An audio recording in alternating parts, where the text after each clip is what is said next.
So the Mark of the Beast. This is I like the guy's stuff. Mark of the Beast, and it's got like some devil figure, and it's like his face, a cartoon face, and he's got a black eye and some blood all over the place.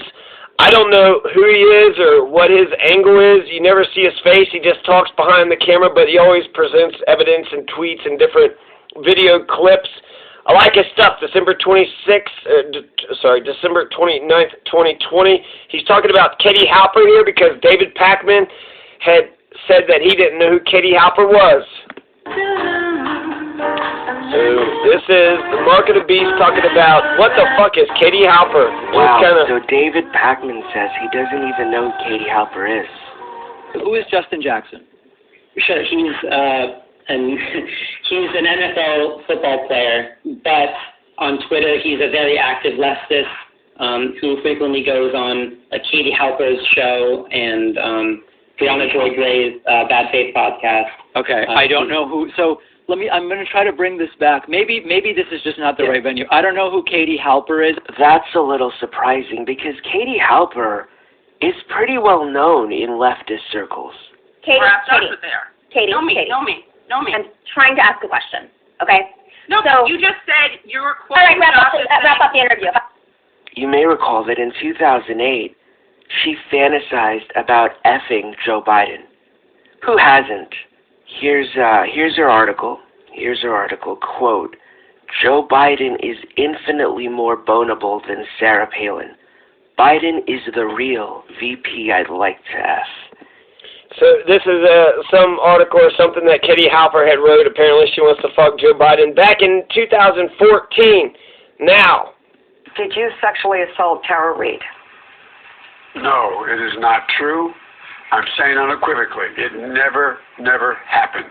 In his first public remarks on the accusation, presumptive Democrat Morning Joe over at MSNBC and fields questions about the allegations. Let's just take a listen to how he initially responded. And please, to our viewers, please excuse the graphic nature of this, but I want to make sure that there is no question as to what we're talking about. She says in 1993, Mr. Vice President, that you pinned her against the wall and reached under her clothing and penetrated her with your fingers. Would you please go on the record with the American people? Did you sexually assault Tara Reade? No, it is not true. I'm saying unequivocally, it never happened. And it didn't. It never happened. Now, Katie, how did you think overall that Mika handled this interview? What did she do right, and what things did she leave out? Well, she did a great job if the goal was repeating Biden's talking points and setting him up to regurgitate his own talking points. She didn't do a good job if she was actually interested in representing the truth. She left out any and all corroborating evidence of Tara Reade's claims, which include, obviously, her brother, the friend she told at the time. Now we know that there was a friend that she told a few years later. The fact that she had said her mother called into the Larry King show, and the fact that that videotape was indeed found, or the fact that the New York Times itself found two interns who say that they remember her being abruptly removed stripped of certain duties, including supervising the interns, which lines up precisely with the timeline that Tara Reade had shared with me, with Ryan Grimm, with others, being, she claims, retaliated against. She says that Katie Halper wrote on March 24th of this year. So Katie Halper is going to be the one that broke the story. David Pakman doesn't know Katie Halper. So the Tara Reade accuser broke the story where Joe Biden had penetrated her with his fingers. And so that was a huge deal. That was new information, and it led to that pinnacle of Mika Brzezinski, at the national media confronting Joe Biden about this story. The story kept on gaining more and more traction, and then eventually Mika had asked him if he, did that. So that's as far as this story has gone. But it does seem crazy that David Pakman doesn't know who Katie Halper is. Katie Halper, it's got the Katie Halper show, and she had Noam Chomsky, shockingly, and only 1,000 views, and he looks like the Unabomber. He's old as heck, and he's got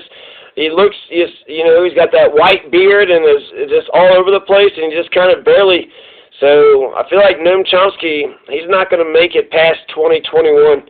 But here's a little clip. Better environment, better life for people.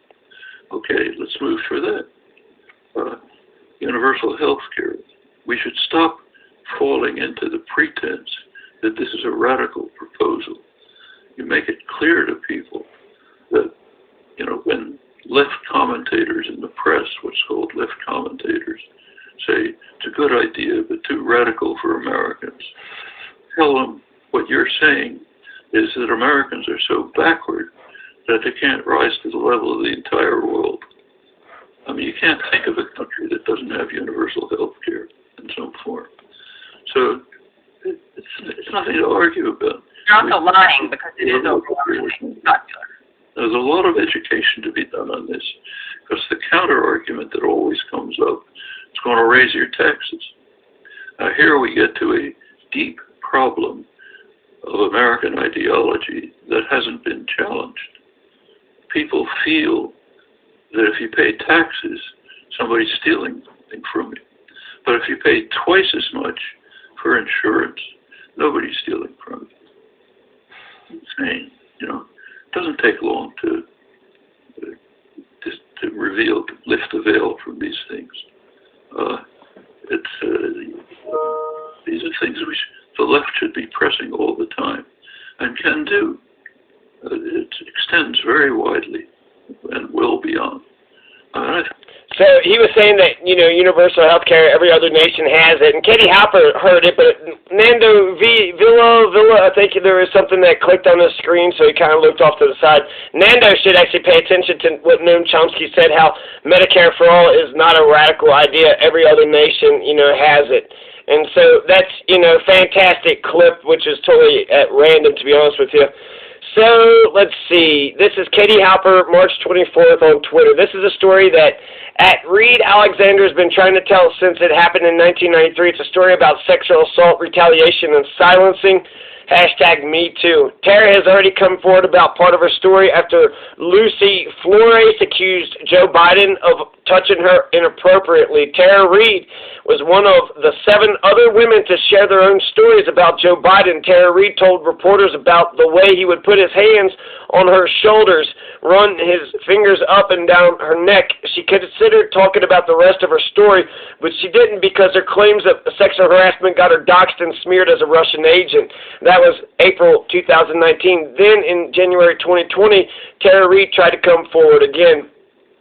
So this is incredible, right? The Me Too era is basically over. If Joe is the damn, 7 accusers, we're supposed to just believe women. I think we need to do both, due process and believe women. People aren't just going to make this shit up, right? They're not just going to make this shit up just for shits and giggles, or maybe they are. Maybe they are just making it up for shits and giggles. So either it's, true or not true. So I feel like, yeah, I want to get that, because to falsely accuse somebody, that's how black people would get killed. White woman would falsely accuse rape on black man, and then he would get lynched. And so that's fucking bullshit. Innocent black man getting murdered just because, So Katie Halper, I don't know who she is. Apparently she used to be, a Joe Biden lover, 6 years ago. Apparently she wanted to fuck him. But she's, interviewing Noam Chomsky. She's the one that got Tara Reade to say not only that the penetration had happened, but then later on that she was nothing, or that she was nobody, or some shit like that. So he does a sexual assault, realizes he fucked up, and then kind of threatens her, you're nothing. And then it's like, oh, okay, no, you're okay. And then, so this is Katie Halper. Katie Halper is the one that broke that story. David Pakman didn't know Katie Halper. Did you hear about Tara Reade? Okay, well, there you go. That was Katie Halper. Joe has that rare lover and fighter je ne sais quoi. You could tell she just learned that word. She couldn't wait to use it. Joe has that je ne sais quoi that is rare and drives the ladies crazy. I speak from experience, end quote. And then in 2013 she wrote, quote, I've always loved Joe Biden, whom I consider to be a major VP I'd like to F. That was in the midst of a drone drone campaign that she now bemoans for profit. She looked, endless wars. At the time of the endless wars, she wrote that she wanted to F him. But I don't begrudge.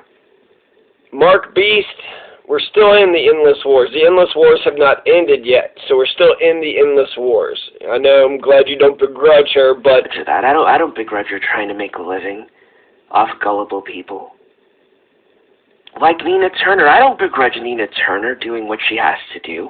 Senator Obama and Senator Biden are the personification of change. Yeah, Obama, Biden were the personification of change as late as 2014. All the way until 2014. Until it became profitable for her to think otherwise. All right, so Joe Biden's Senate office was 1993. Nancy Pelosi, when she was only worth $14 million, she was for single-payer health care. Now that she's worth $140 million, single-payer is just beneath her. Let's see, where are we at now? Let's actually hear Tara Reade's story.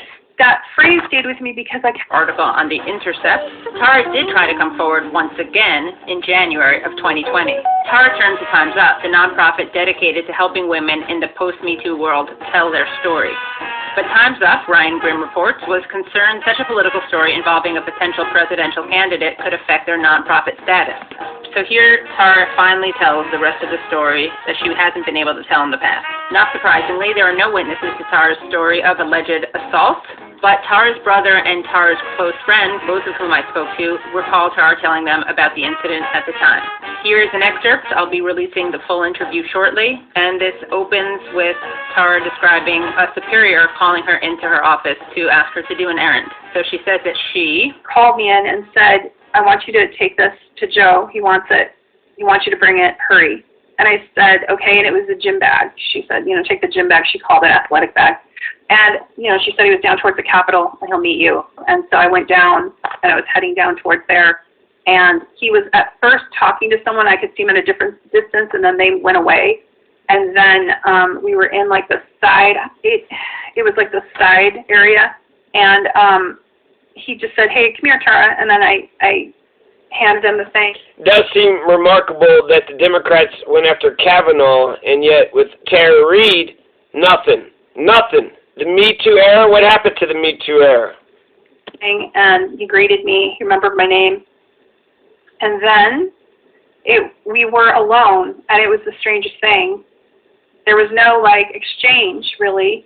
He just had me up against the wall. And I was wearing, a skirt and, business skirt, but I wasn't wearing stockings. It was kind of a hot day that day, and I was wearing heels. And I remember my legs had been hurting from the marble, of the Capitol, walk. And so I remember that kind of stuff. I remember, I was wearing a blouse, and he just had me up against the wall, and the wall was cold. And I remember it happened all at once. The gym bag, I don't know where it went. I handed it to him. It was gone, and then his hands were on me and underneath my clothes. And, and then he went down my skirt, but then up inside it, and he penetrated me with his fingers. And he was kissing me at the same time, and he was saying something to me. He said several things, and I can't remember everything he said. I remember a couple of things.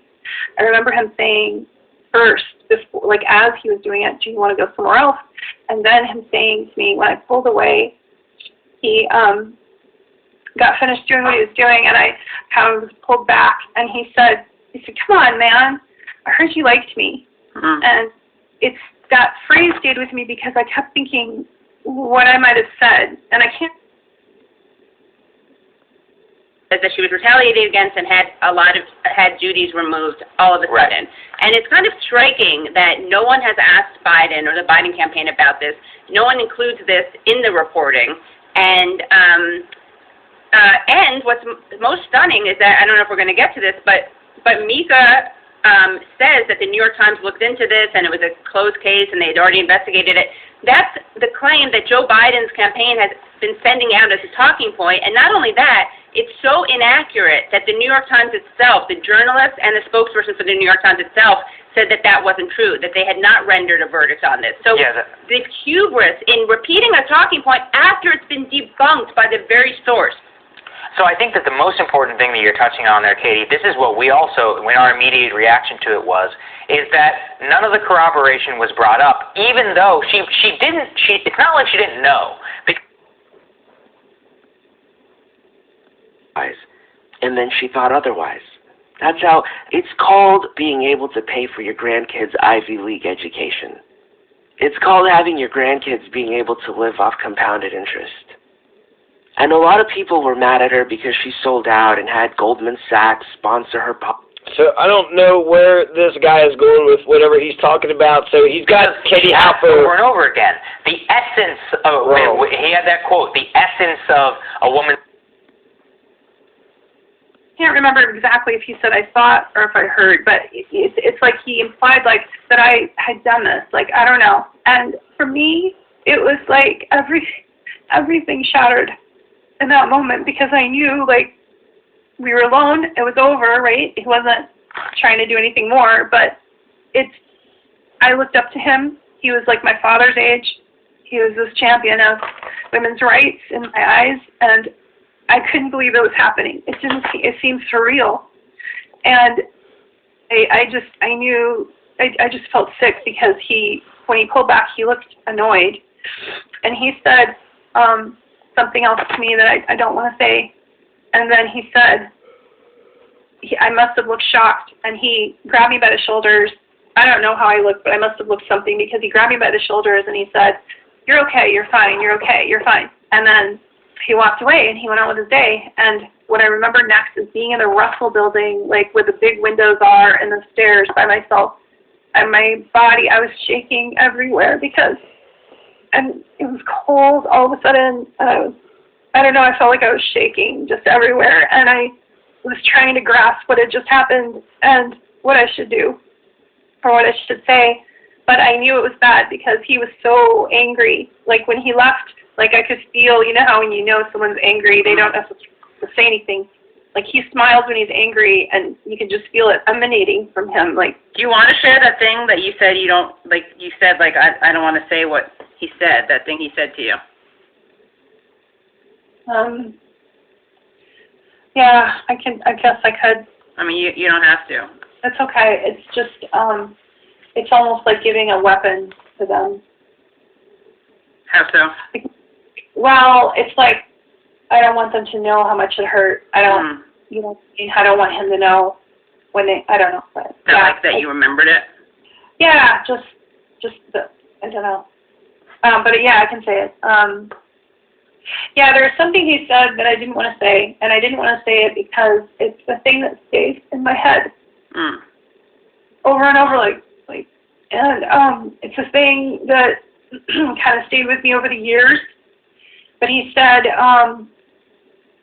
when he had me against the wall after I pulled away, and he had said, "Hey, come on, I heard you liked me," and I knew he was angry right after he took his finger. He just pointed at me and he said, "You're nothing to me." And then he just looked at me and he goes, "You're nothing, nothing." And then I must have reacted. And I think he only said it twice. I said, but I just heard the word nothing. And I must have reacted because that's when he took me by the shoulders and he said, "You're okay, you're fine, you're okay." But then afterwards, it kept replaying in my head. And last April, when all that stuff came out, I got really, really sad about it. And the thing that I remember most, almost more than the assault itself, was just being told I was nothing. And he was right. That's how people treated me. That's how officers treated me. And I have no platform. I am no one. And to him, I'm nothing. So, yeah. So if people want to know why women don't come forward, that's a good example of why. Stand by for this. So that was the Katie Halper show. That was huge news. she's the one that broke the story, and you heard what she said, that Joe Biden was at a party, took her off to the side, like in a hallway or some shit, pushed her up against the wall, and just started penetrating her with his fingers. And then after she pushed him away and said no, he gets in her face and says that she's nobody, and then when she's upset, then he tries to console her like, you're okay, don't worry about it, you'll be fine, don't worry about it. That's Joe Biden. That's Tara Reade, that's Joe Biden. So even if David Pakman doesn't know who Katie Halper is, he knows who Noam Chomsky is, so he can look at the, Noam Chomsky interview with Katie Halper, or he could just check out the Tara Reade.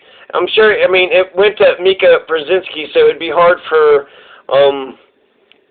David Pakman seems like he pays attention to politics, so it'd seem absolutely insane if David Pakman hadn't heard about any of this. So this is the reason why that David Pakman, he wouldn't know any of this, because Katie Halper is the one that broke the story. Nando V, I thought was interesting. I know I mentioned it earlier, but I think he's against force to vote, and yet here he listened to Noam Chomsky talk about how Medicare for all it's not radical. Every nation in the world has it, but here in this country we spend more on health care with less outcomes, and yet we're supposed to think that it's more expensive for a single-payer system instead of a private, for-profit system. It's a little bit Mark of the Beast and call it a night. Podcast and had John Kasich on, and they were buddy-buddy. Listen, when you have a chance to make generational wealth, I guarantee you within 5 years of getting elected to Congress, generations of Turners and generations of Cori Bushes are going to be set for life. How can you blame her? Okay, how about Cenk? Let's do Cenk. I think there's an excellent chance that Biden doesn't even make it to Iowa. He's not even in the race when the voting begins. And now with Biden in an epic collapse, there's an excellent chance he leaves the race before we have a single vote. Sorry, wrong clip. Let's do Cenk. See, he's so folksy, but like in a real way. Oh, this is brilliant, man. This is a speech of a lifetime. It should have been Biden. It should have been Biden. Wow. Wow. Wow. Now you have to give Anna Kasparian credit, because Anna did not look ecstatic while Cenk Uygur and the panel were praising Joe Biden. Anna did not look happy. Now she did sit idly by while Cenk... I don't understand. I'm pretty sure Mark of the Beast is in favor of force to vote. Pretty sure. Coordinated, energetic activism of the kind that there has been among young people, at least, on environmental issues, which made a difference. And